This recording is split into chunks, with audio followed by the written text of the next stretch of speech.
at the beginning. So I will start with the basic definition of the definition of Vasiliev invariant.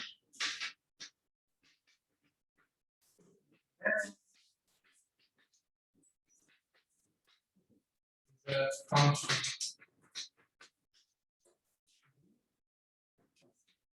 on singular range of knots.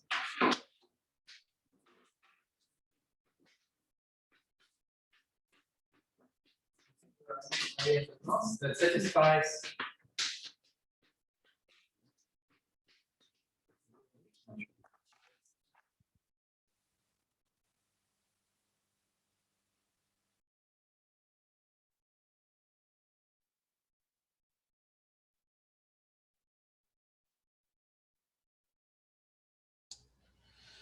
Звук пропал. singular.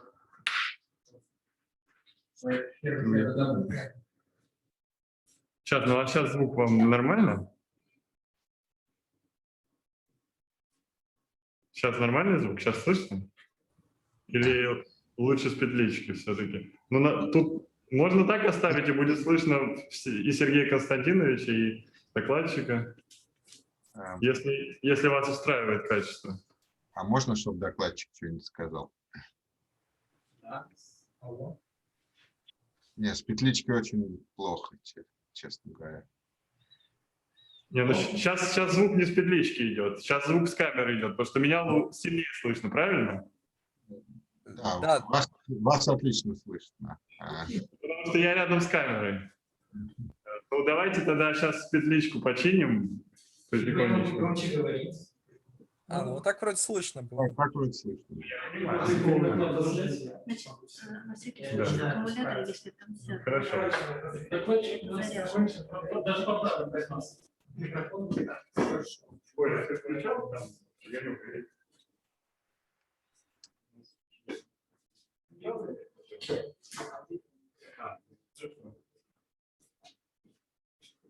Не горит. Не горит.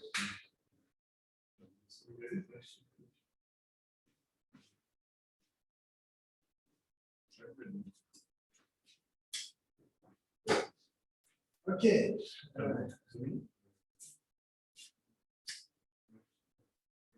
Let me comment before Dmitrii starts the session. One of the serious problems concerning invariants is the problem of determining the distinguishing power. Когда есть два инварианта узлов, скажем, то нам довольно трудно определить их сравнительную силу. Там есть какой-нибудь инвариант, который эти два различает, а эти нет, а другой инвариант наоборот. Эти два узла не различает, а те два различают, как сказать, который из них сильнее, который из них более мощный. И очень редко так бывает, чтобы один вариант был заведомо мощнее другого. Так чтобы, это происходит, если он различает все те узлов, которые различают их. Vasiliev's theory of knot invariants is a tool, which allows one to distinguish power of invariants to compare distinguishing power of invariants of very different invariants. To each invariant of finite type, we associate some function on plot diagrams of the weight system.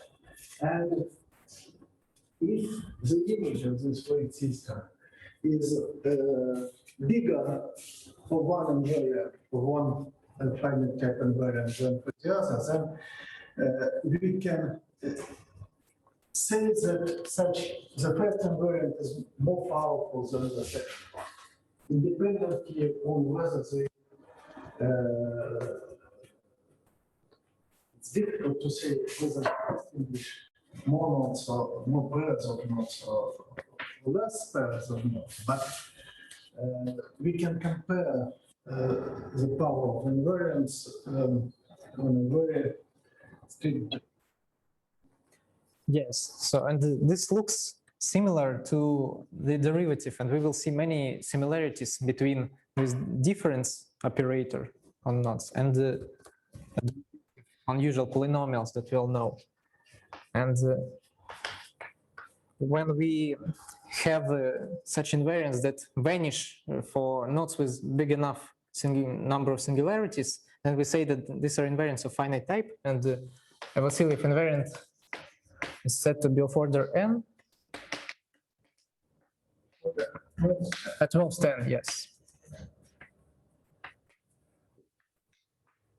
Order at most n.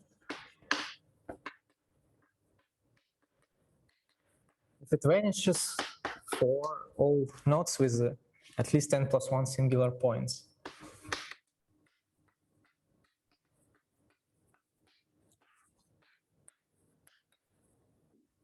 Singular nodes.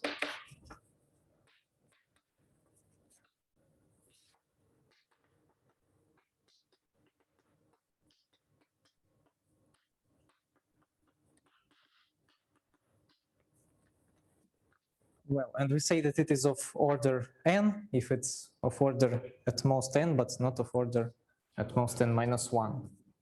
So that there are nodes with the n singularities for which it is not zero, doesn't vanish. And we denote by Vn the vector space of all such invariants.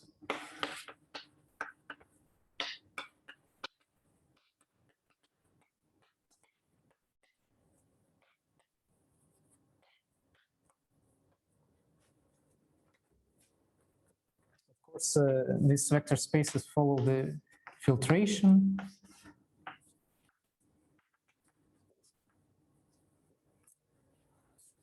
And well, in some sense, invariants that lie earlier in this filtration are weaker than invariants that lie further. Don't address me. Oh, sorry. Yes.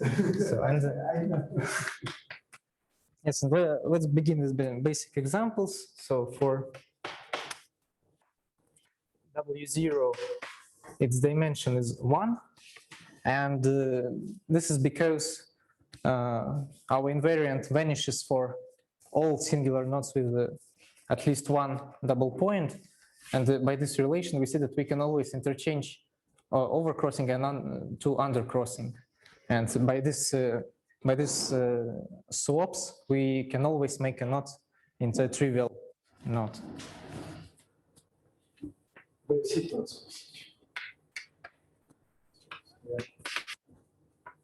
Yeah, it's because, for example, we have an invariant, the smallest number of crossings that a knot can be drawn on a plane, and this invariant can be decreased. Okay. And this is also 1, and this is because, well, when we have 2 or more singular points, we again, by definition of V1, this invariant vanishes. But what about one singular point? The claim is that we can always make our knot look like this: either no singular points, and then we go back, or it has one singular point, and then there are 2 independent components in this node, which are connected via this singular point. And by applying again the formula, we will get two resolutions, one where one goes over and the other one when it goes under. And they will be easily seen to be equivalent knots. So that's the reason why this is also equal to 1. So nothing more appears when we add one singularity. And well, for V2, we have dimension is equal to 2, and now it is spanned by the constant function, just as this one, and also the coefficient of the, here it's coefficient in front of x squared in Conway polynomial. We will mention also Conway polynomials today. But this is also known as custom invariant. По-моему, этот вариант, коэффициент квадратного качения Конвея называется заодно вариантом кассы. Я не помню.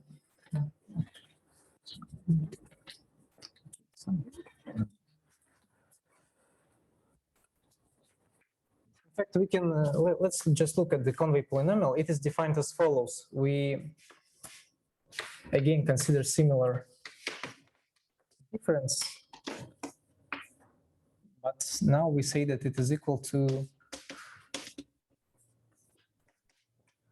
now it involves links instead of just nodes. We say that it is equal to this. And for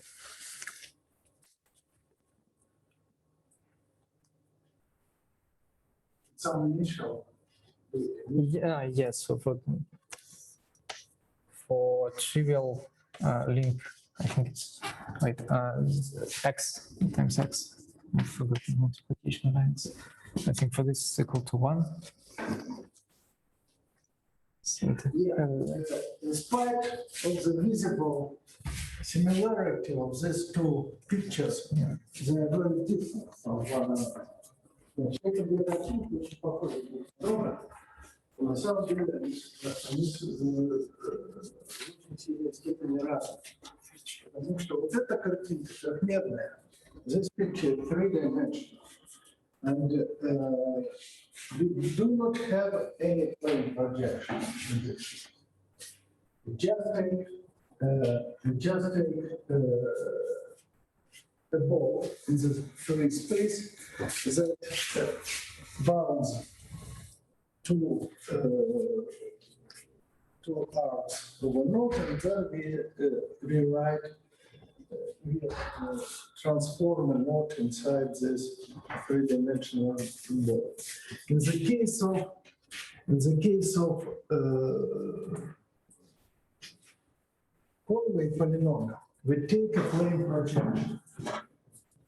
We take a picture of the node on the plane, and then we apply this transformation to the plane projection. And this is the main difference. In spite of the visible similarity, these two approaches are rather different.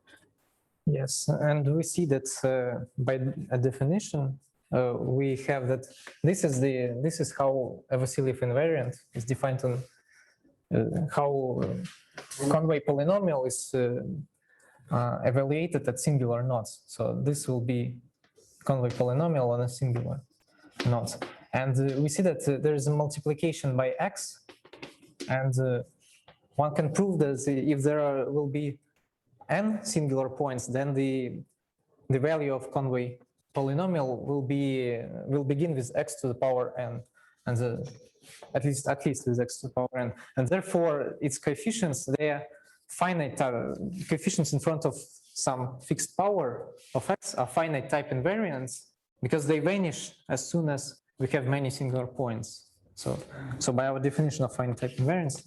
Значит, сам по себе многочлен Конвея не является инвариантом конечного порядка. Но каждый его коэффициент, ну, точнее, если мы берем коэффициент при x квадрат, то это будет инвариант порядка не выше. Берем коэффициент при x кубе, это будет инвариант порядка не выше 3. И так далее. So now about chord diagrams. We see that what Vasiliev invariant introduced is a continuation of invariants to singular nodes, and let's consider that we have two points and at which we had some singularities, and between them we had some knot, and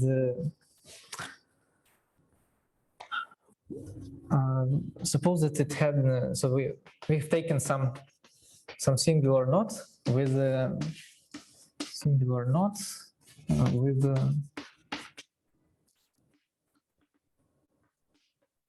then singularities.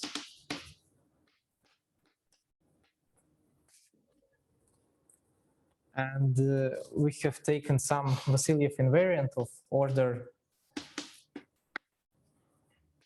equal to n. Then by formula that was here, when we add and by definition of Vasiliev invariant of order at most n, if we add any new singular point, then it will vanish on this knot. So if we add any new singular point, for example here, then our invariant will vanish. So by this equation that we had on resolution with positive crossing minus resolution of the negative crossing, we see that this invariant V, it doesn't change, it's equal to 0. It doesn't change under these transformations.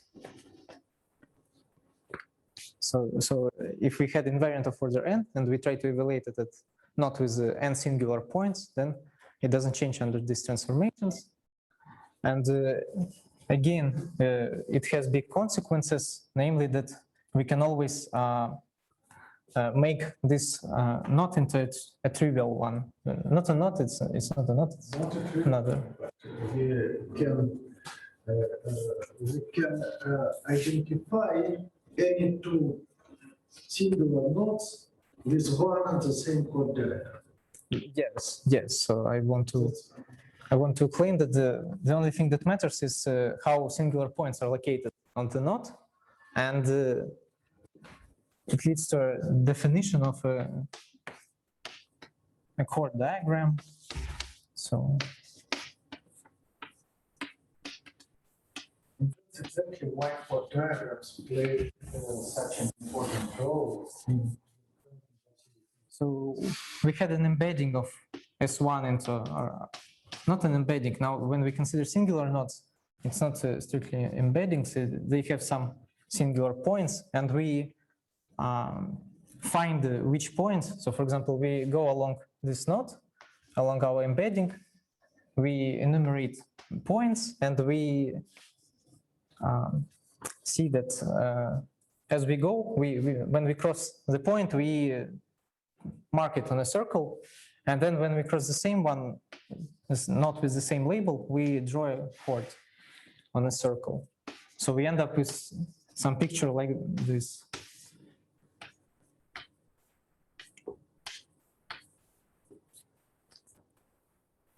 So let me again maybe state more clearly how it's drawn.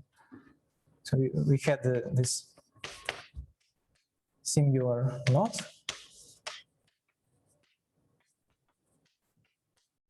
and we had the double points. So points with two pre-images. We label, for example, just label by numbers them, and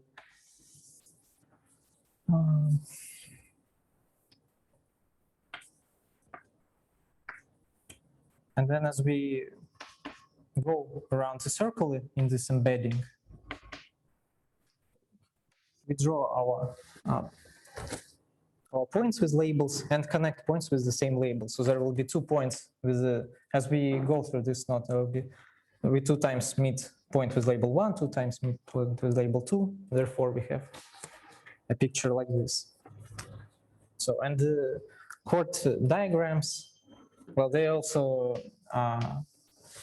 correspond to gluings of regular two n-gons into Riemann surfaces, but now we need different thing about them.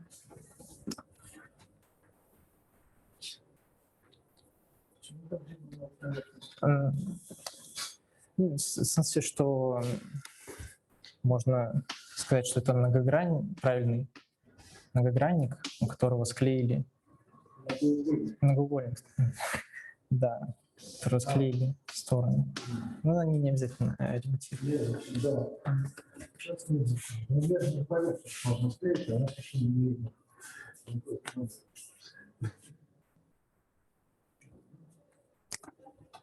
Так. Теперь мы посмотрим на следующее, что, вот, допустим, у нас, sorry, in English, suppose that we had a picture like this in our knot somewhere, then by resolving it with overcrossing and undercrossing, we can see that we will get the same knots. So one into another can be simply transformed. So any Vasiliev invariant will be zero on such a knot. And in terms of chord diagrams, this corresponds to picture when we have two consequent points and they are connected by a chord. So Vasiliev invariant is zero whenever we have this part in our chord diagram. And this is called one-term relation. Yeah, yes.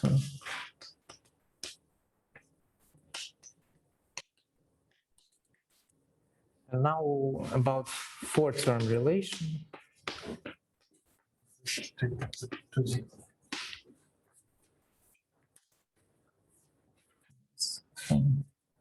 Four-term relation. In terms of chord diagrams, it corresponds to this one.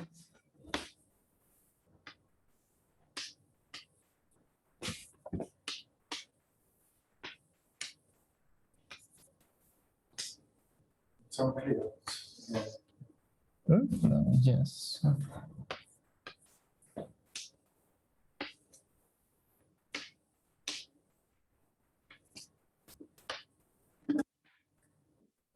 This is equal to 0.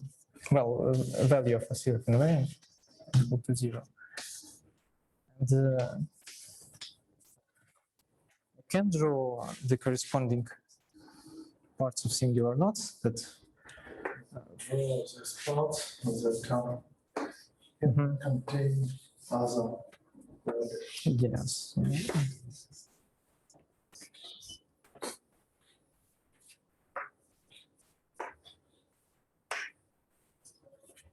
And there is a number of chords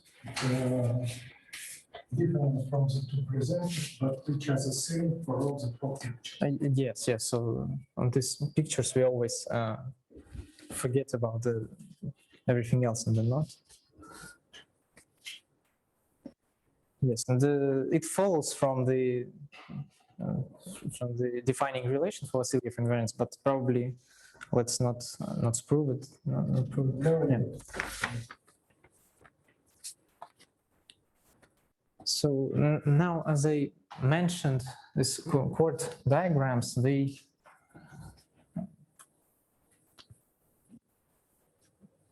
correspond to gluings of regular n-gons. We also can equivalently say that they correspond to permutations, certain permutations. So, for example, when we had chord diagram like this, we can instead label these singular points, preimages of singular points with numbers 1 to n, and here is always well, even, yes, let's say 2 to n, yeah. And we can map it to a permutation, to an involution with no fixed points. So we just define our permutation as product of transpositions of these points. So, for example, it will be 1, 3, 2, 4, and then something else. And so the number of chord diagrams is at most the number of different chord diagrams is at most the number of such permutations, which can be computed to n-1 double factorial. So we've gotten the first very trivial bound. Upper bound. Yes, upper bound. So what is the problem? We can consider functions on chord diagrams satisfying one-term relations and four-term relations. So in other words, we consider the vector space spanned by all chord diagrams with n chords and factorize out one-term and four-term relations. We obtain a vector space, some another vector space, some dimension. What we would like to know is to know the dimension of this space, either precisely or at least the asymptotics of this dimension as n goes to infinity. We are very far from solving this problem, from obtaining reasonable answers to this problem. And this upper estimate for this dimension, so как его обозначать? an Dim an is less than 12 minus 1 double factorial. And this is a very rough, very imprecise. very rough estimate. AN is a photo diagram. I will define just. По поводу четырехчленных одночленных соотношений. Yes, I will define notations, several notations now. Значит, кодовый диаграмм почти 2n минус 1 момент повторял, почти потому что поворачивая по кругу, мы получаем ту же самую кодовую диаграмму, но с другой нумерацией. Ну, это там группа поворотов действует, значит, мы порядок 2n, поэтому мы можем с чистой совестью разделить 2n минус 1 факториальное 2n, легче не будет. Область оценки, это не сильно справится. К тому же там некоторые диаграммы invariants относительно каких-то поворотов. Ну, это верхняя грубая оценка, которая, конечно, от нее крайне далека. Когда мы факторизуем по четырехчленным соотношениям, мы очень резко уменьшаем размерность этого пространства. При этом до сих пор не понимаем с какой-нибудь удовлетворительной точностью, насколько именно мы уменьшаем.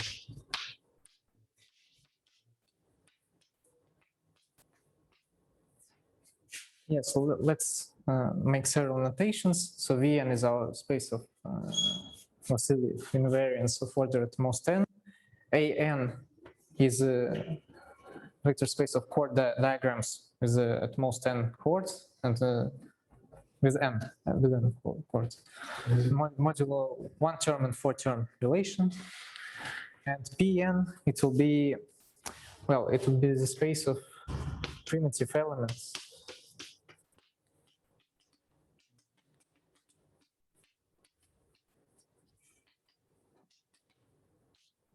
In An, these are defined by algebra structure.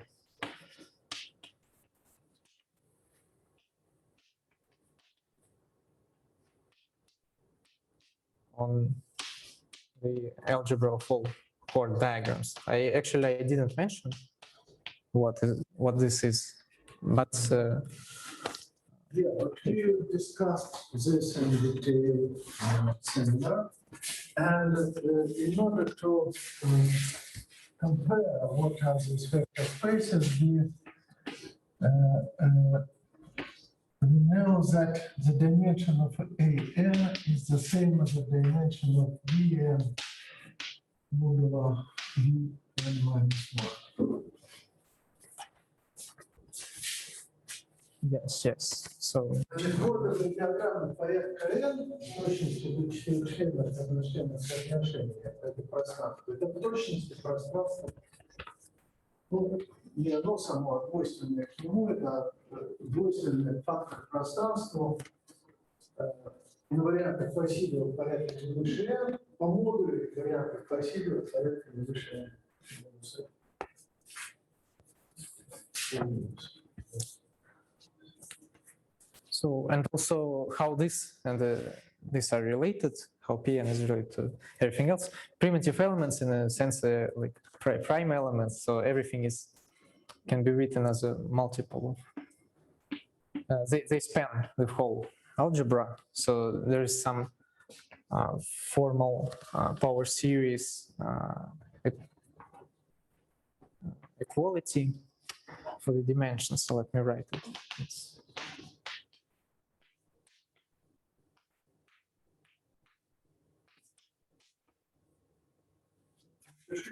Okay, yeah, sorry.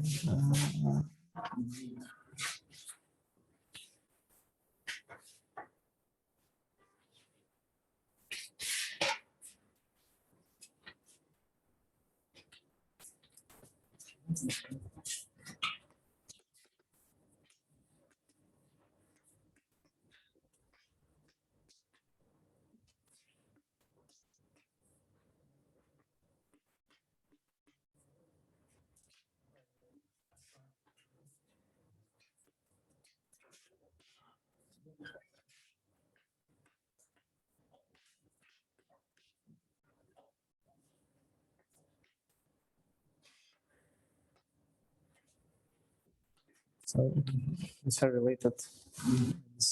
Okay, this equality demonstrates that the dimension of the space of primitive elements, the dimensions of the space all elements and vice versa. And you may think of it as follows. Suppose you have independent variables.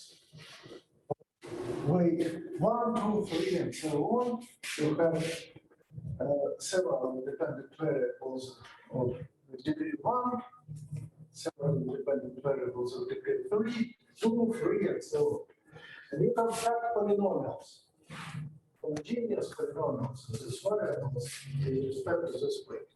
Then the dimension of the space of polynomials of degree exactly homogeneous polynomials of degree exactly n will be expressed exactly like that.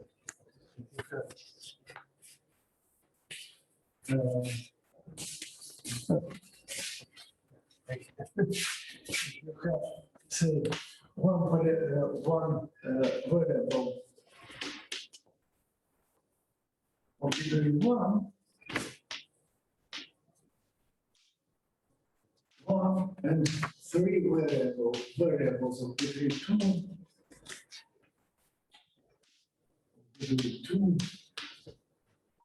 weight, that will be weight, rather than degree.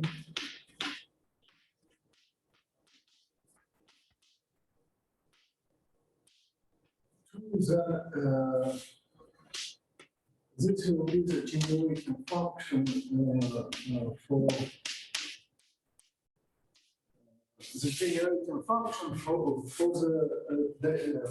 the dimensions of the space of homogeneous polynomials of degree n and this four variables.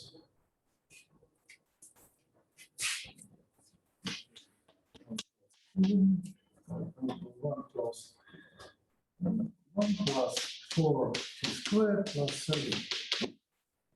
This is 1 squared. And 1 squared, 1, 2, 1.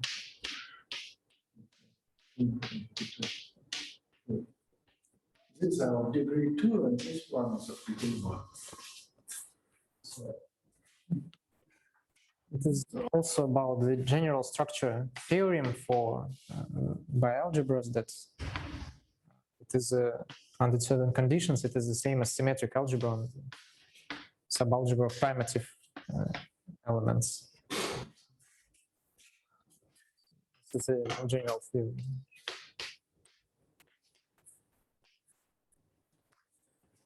Now let's draw a big table of dimensions.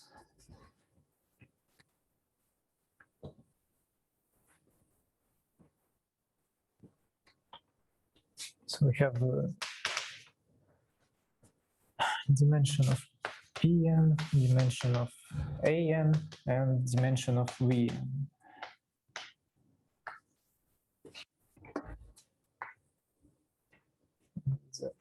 For different values of n.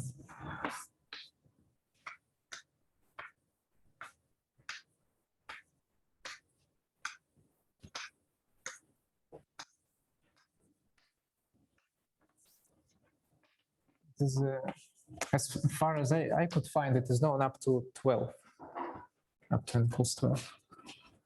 For 13, there is some. Yeah, small gap.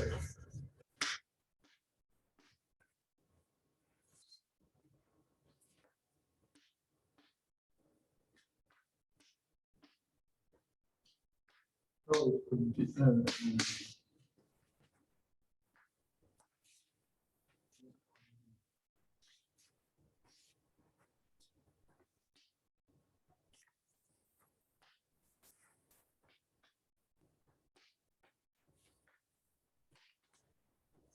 These numbers look like this, and it is still mysterious what this sequence exactly is.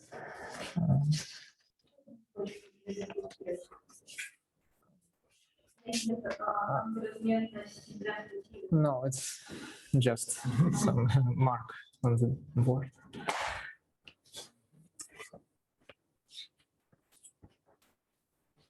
ну, здесь вот 2 это 1 плюс 1, 3 Yeah, это 1 плюс 1 плюс It 1. is cumulative function of the previous values.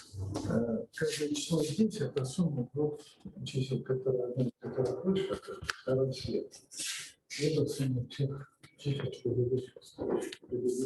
Oh, and I probably should add another term because otherwise one would think that these are Fibonacci numbers. So the next value is 12, not 13. So these are not Fibonacci numbers. А известно, например, что вероятность invariants это моносумные последовательности, ну, при каких-то больших. А верно известно про правильные. Все уверены в том, что это последовательность монотонна, но ничего похожего на доказательство или какого-то способа доказательства не видно. Честно, просто чудо на это решить. Ну, да. Эта задача, кажется, гораздо более простой. So now for dimension of an, so we have just discussed an upper bound. Bounds. So we have obtained 2n minus 1 double factorial.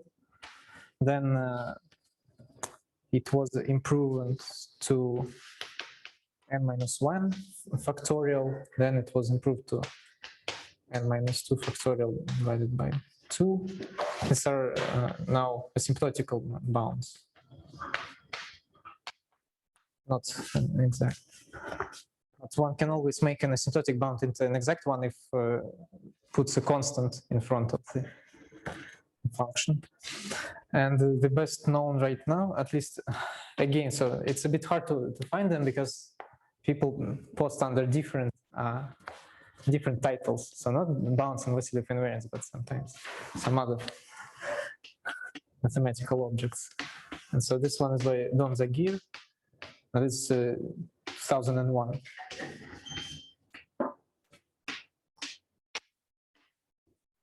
Symptotical bound n factorial divided by p squared divided by 6 to the power n.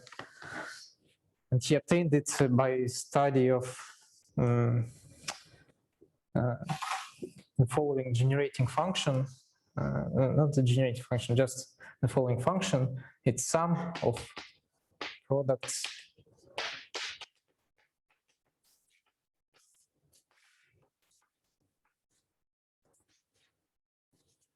Какая-то модулярная форма. it's almost a modular form, and it is an interesting function because it converges only for roots of unity. So for any other complex number q, it does not converge.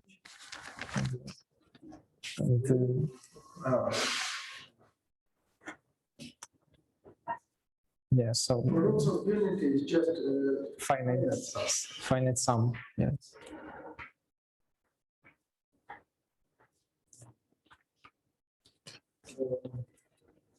Значит, тут по-прежнему факториальная.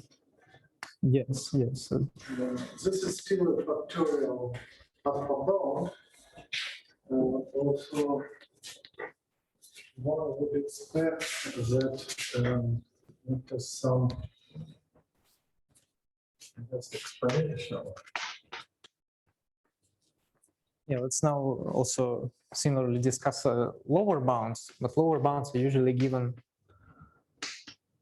on Pn instead of An, so slightly different objects. And one of the first one was that there are primitive elements in all gradings, in all degrees. This is by Chmutov, Duzhin, and Sergei Konstantin. Yeah, it was the first one to account, but it was improved to linear, then to quadratic.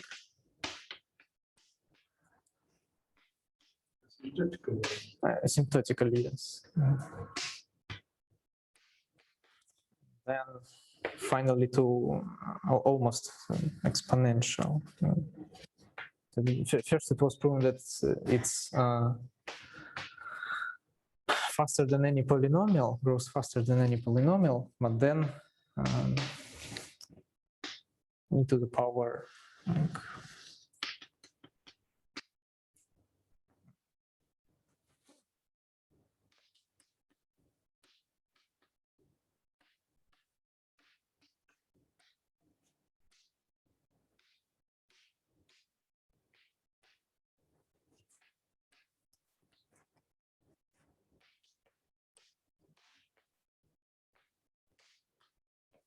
like this.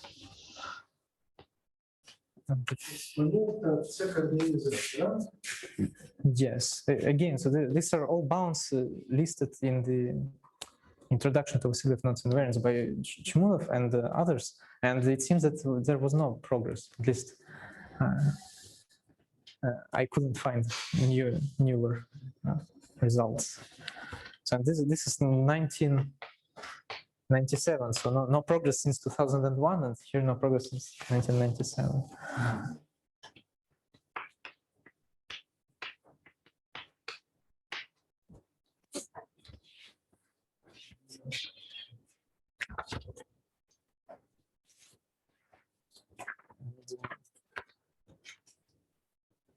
I don't know if you have. This is a bound for the dimension for this dimension. Yes, yeah? yes. Yes, and if you have. It seems that there is no serious gap between the dimensions of An and the dimensions of Pn. If the dimension of Pn grows with this velocity, then the dimension of An grows with more or less the same velocity, but with a different constant c. Yes, yes. Yeah, so this transformation, it changes asymptotic slightly. For example, this one, if we plug in one instead of this exponents, then we will get a well-known generating function. It's for Young diagrams, for the number of Young diagrams with and yes, then boxes. And so the Young diagrams, they grow also e to the power square root of n with some constants. So even this bound, it already gives sub-exponential growth, but and I wanted to prove some of them. So I wanted to prove this one, and it is very elementary one. It's also by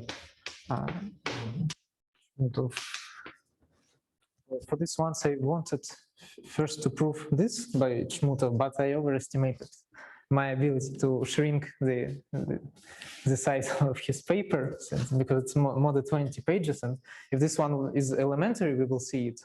It uses basically math inductions and some relations from four-term relation.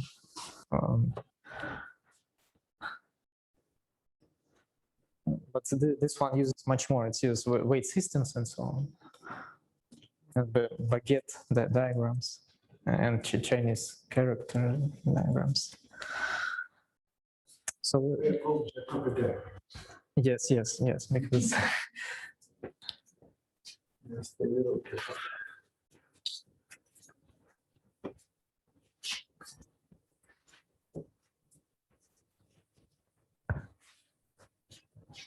Концевич в какой-то момент утверждал, что он доказал, асимптотика ровно такая,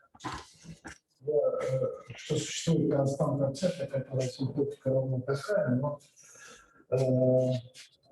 появившийся текст был рабочим, и все-таки доказательства из него извлечь не удалось. Больше он про это может быть и не знает. Actually, there are also some paper that claims that it has a conjectural formula how to produce all these numbers in a different way. I don't remember author, but I can look up later.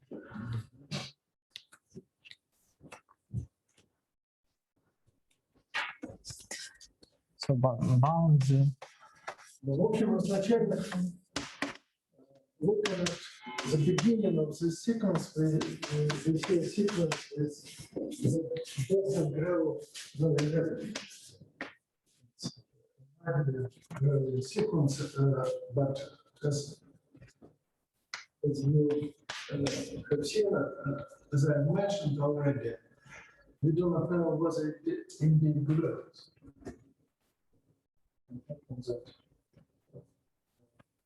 Some places where we obtain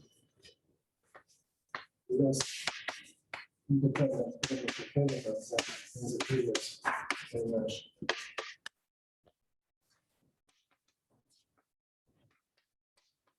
So a definition, also very simple combinatorial object, a spine diagram will be a chord diagram that will look like a spine. It will have a chord that is intersected by all other chords.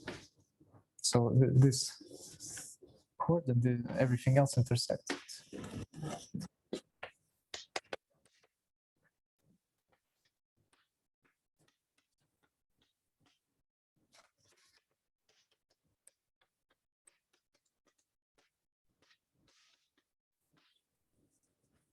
So there is a notion that not defined yet, but probably most people are familiar with the graph obtained by a chord diagram when you treat every chord as a vertex and you connect vertices if chords intersect. And in these terms, you have some vertex that is connected to every other vertex.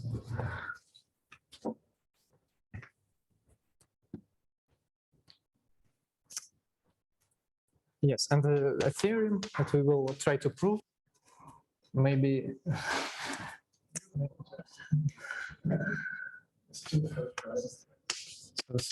spine diagrams, span, AN, modulo one loop, one term and four term relations. AN itself. Yes, yes, yes. Yeah. One term, one term.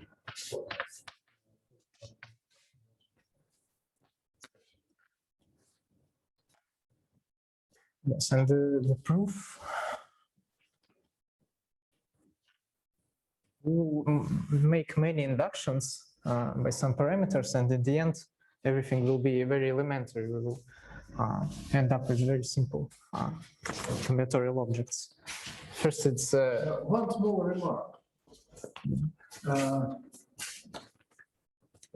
Is talking about two types of relations, one-term and four-term relations.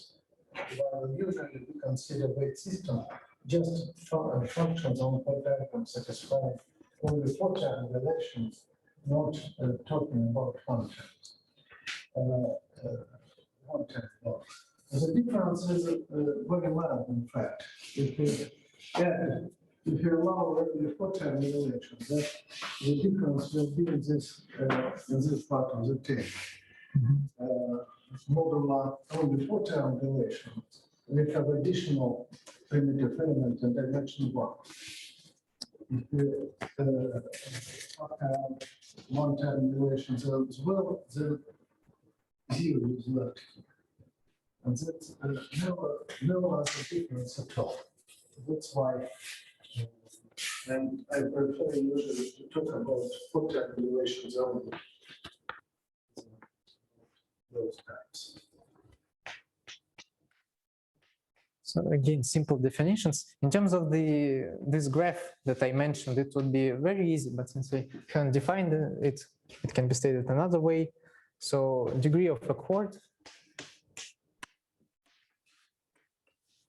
Degree of a chord is just a number of chords that intersected.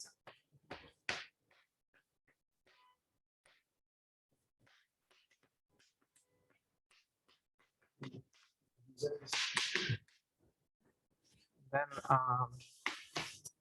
degree of chord diagram is equal to maximum. It will be needed just for our induction. So we will need these definitions to induction.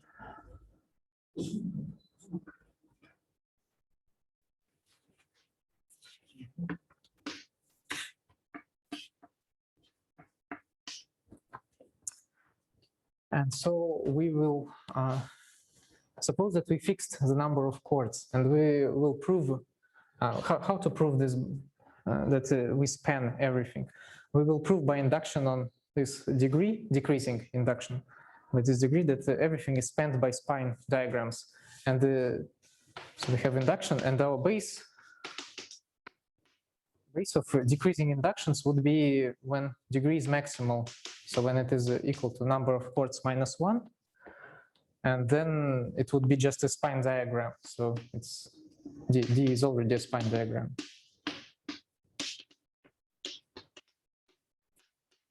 So there is nothing to prove. And now we want to, given a chord diagram of some larger, of some smaller degree, we want to prove that it is can be linearly expressed as chords of higher degrees. So by induction. So first we consider the following case. So when we have a degree D smaller than n minus 1, let's consider this chord with largest degree. So it is intersected by the most other chords, but not by all.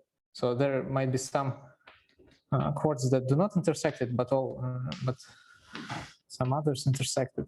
And since we always must have this picture, some chord that does not intersect it, let's enumerate. So let's pick a part of a circle divided by this chord C with a degree of C equals to D. We divide the circle in two parts and consider the part where there exists a chord that does not intersect C. And we will try to move. So our goal is to perform some moves and end in the following position. So let's maybe mark this chord as C1. Our goal is to end in the following positions. C and C1 are parallel to each other and no other vertices in between them, no other chords in between them. We want to move in such position because by applying four-term relation that I probably should draw somewhere, we will successfully finish our induction step. We will yes.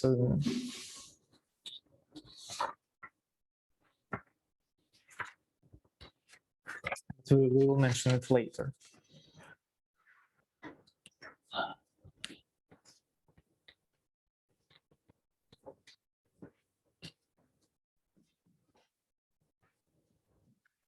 So let me again repeat, we are doing decreasing induction of this number, degree D, and we have picked a chord diagram where degree is equal to D, and it is smaller than n-1, because case n-1 corresponds to spine diagram.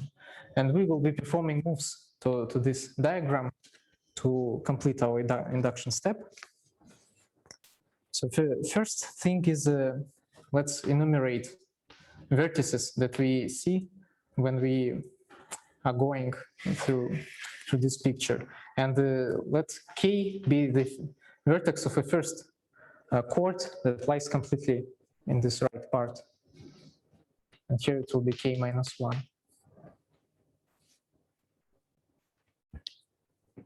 So first we want to get K equals 1. So instead of this picture, our picture will look like this. We'll have this chord C, and then right next to it, there will be this chord C prime. We want to get to this picture. And this is done by applying the four-term relation to this picture. So we start with this. K-1K. We pick these two chords and apply four-term relation. And one can see from it, it will be so expressing one through three others.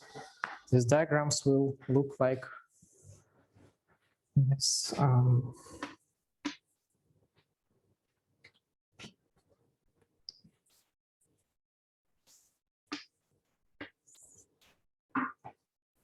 So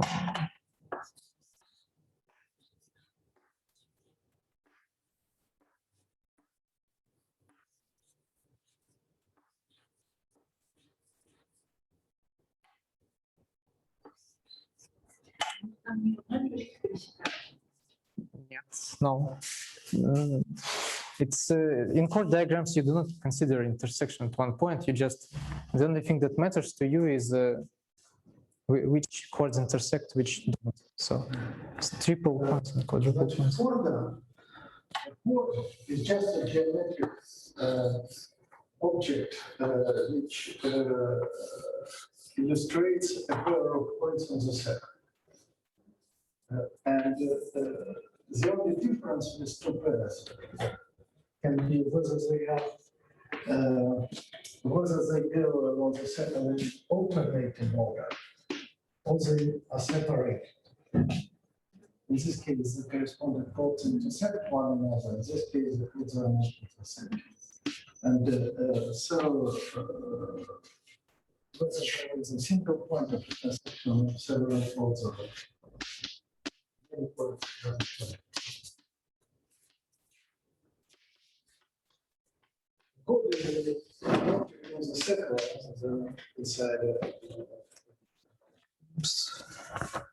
So when we apply this four-term relation to these two chords, we ended up with this equality.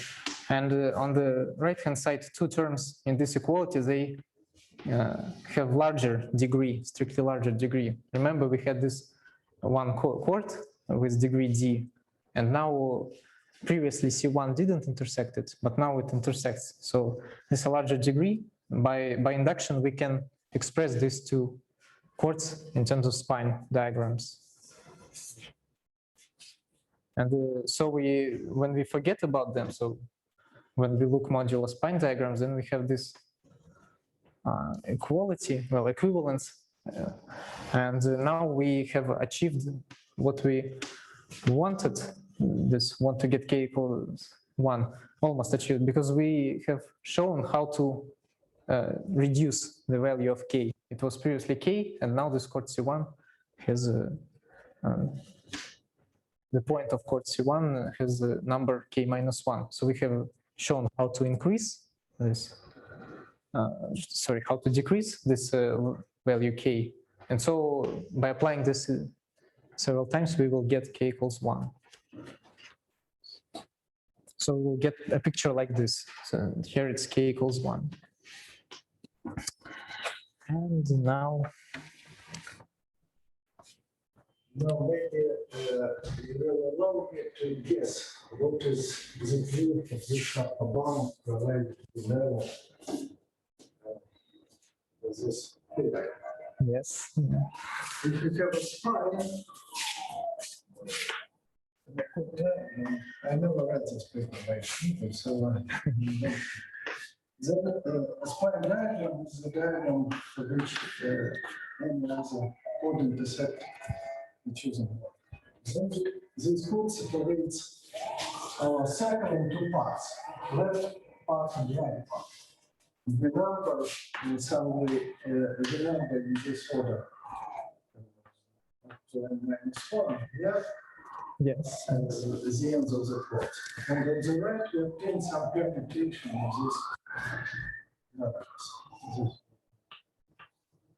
This one, that one.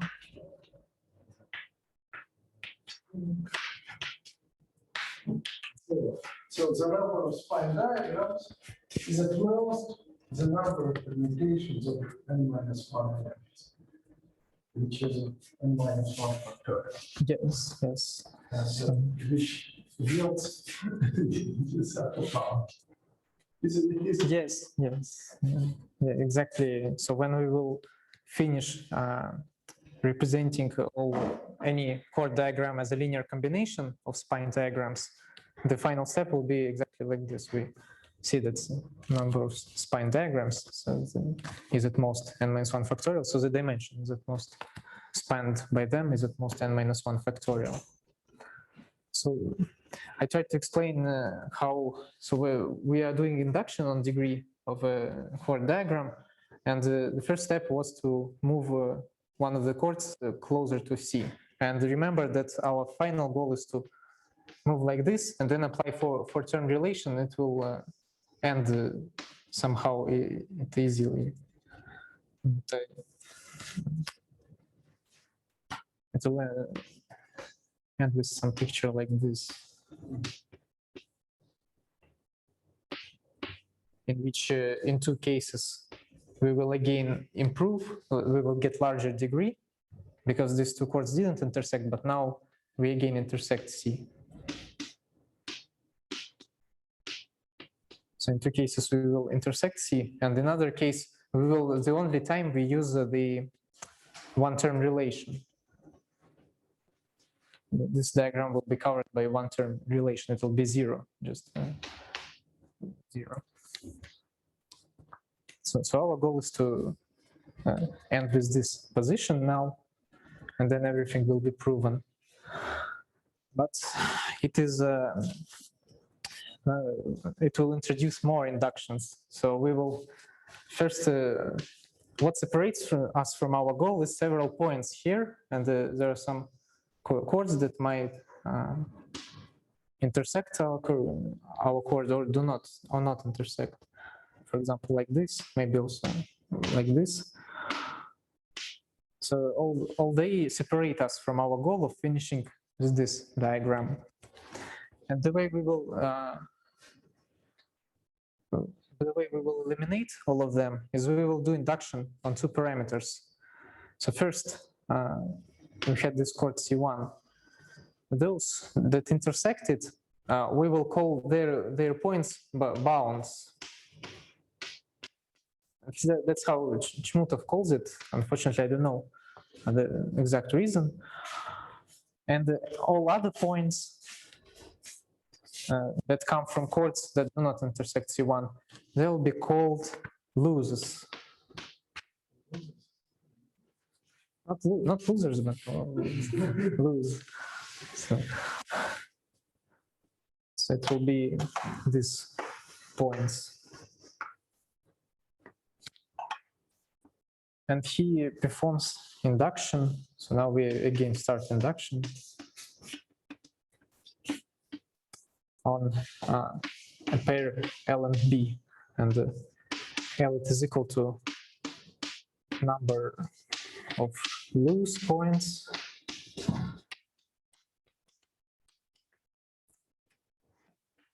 will be equal to the number of bounce points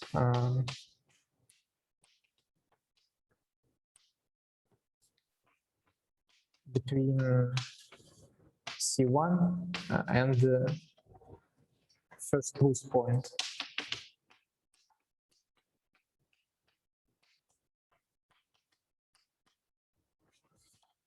So let's here loose points and the blue bound points. So for example, for this precise picture, we will have L equals to 3 and B equals to 0 because there are no bound points between an end of our chord C1 and the first loose point. So he performs the lexicographical, will perform the lexicographical induction.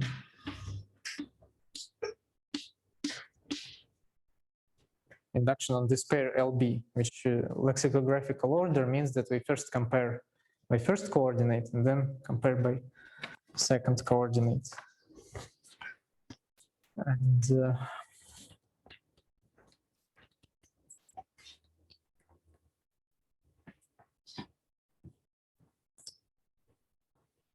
so for example, for LB equals 0, 0, we will have precisely note that our diagram will exactly look like we wanted.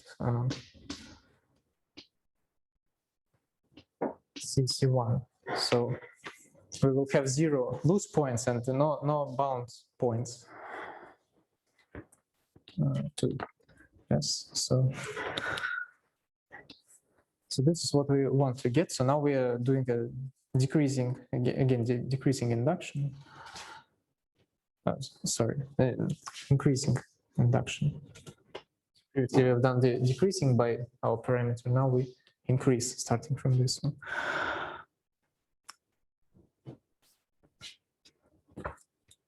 So now if L is equal to 0 but B is not equal to 0, so we will cover several cases, and in the end we will find that we have fully covered our induction. So in any case we know what to do. So we will cover several cases.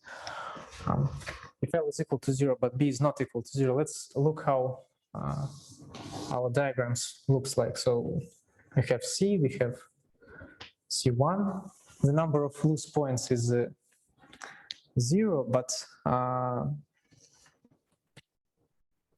the number of bound points is some fixed number B.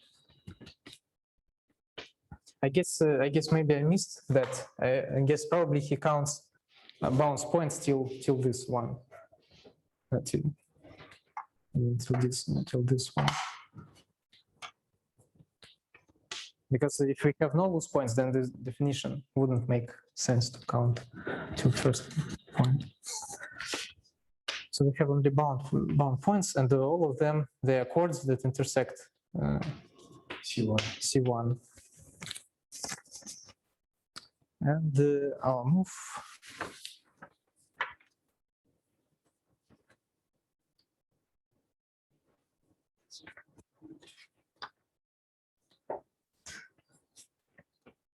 Then we don't have even any moves because we note the following So remember the definition of C. A chord C was the chord with maximal number of intersections.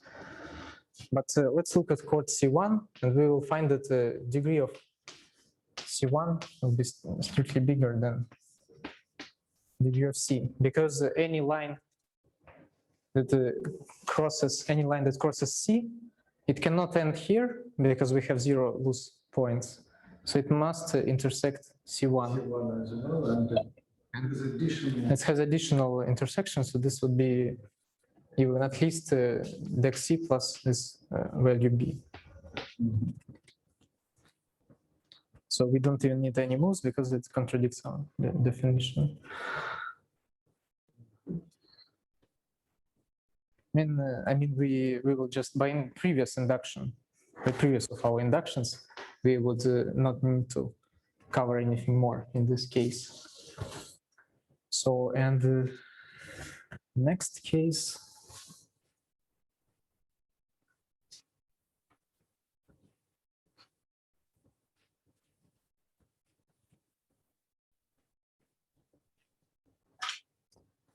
Next case, it's when B is equal to 0, L is not equal to 0.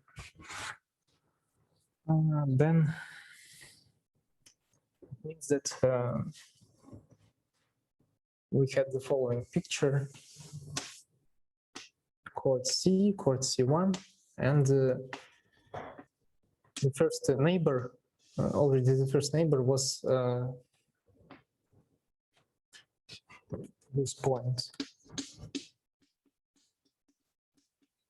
Because by definition, we had some L is the number of loose points, and B is the number of bound points between these two. So we have a picture like this, or a picture like this.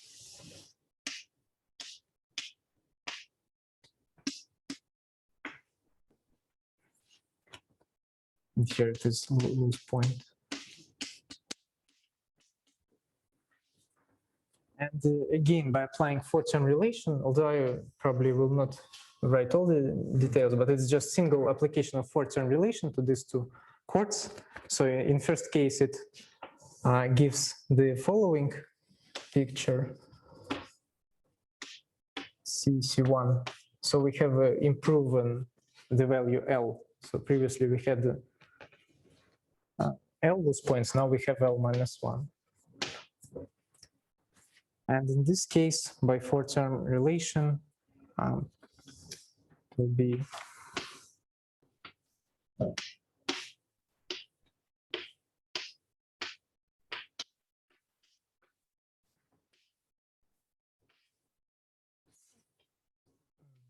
here. Probably I should mark what's happened.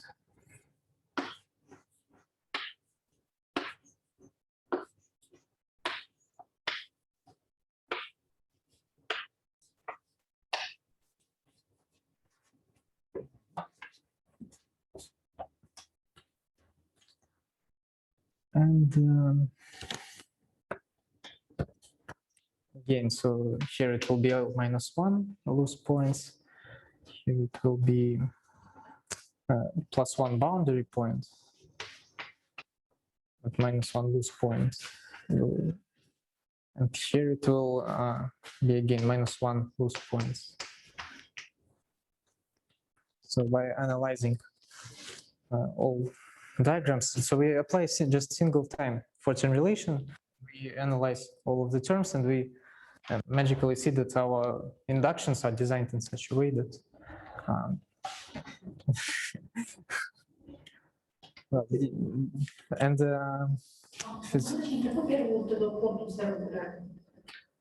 C is so we had a diagram of degree D.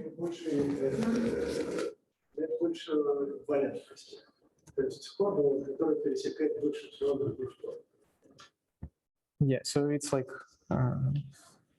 so if all intersected, then it would be a spine of our diagram. But if you have smaller numbers, we want to get back to closer to spine diagram, so we want to get more intersections. So we have card cases 0, 0.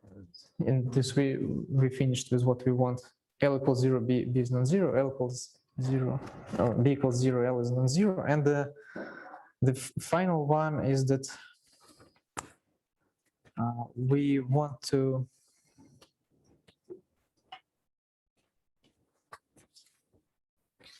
the final one will be when all numbers are non-zero.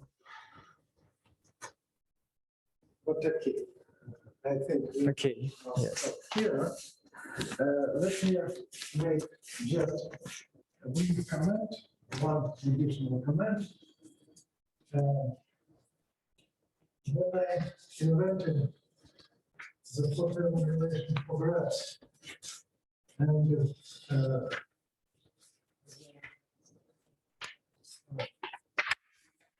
the co-algebra of graphs model of polynomial relations that we denote by G and space spanned by graphs with n vertices. Vertices model of polynomial relations.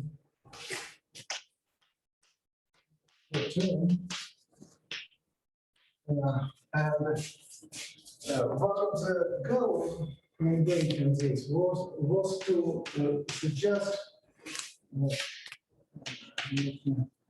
put here the dimensions of the space of primitive elements in GM. These dimensions are 3, 5, 7. One of the goals was to obtain a reasonable lower bound for the dimensions of the space of primitive elements. I hoped that A1 to GM in a chord diagram this intersection graph is an endomorphism.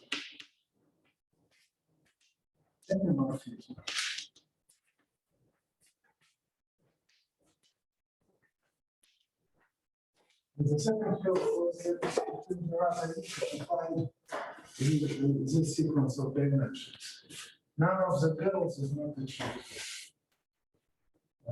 In spite of maybe 20 years of efforts. This is an endomorphism. And we don't know what is the asymptotic of the space of primitive elements. The dimensions of the space of primitive elements in graphs as well. Okay, we must stop here. Okay. Go for the next talk. Thank you. We're here.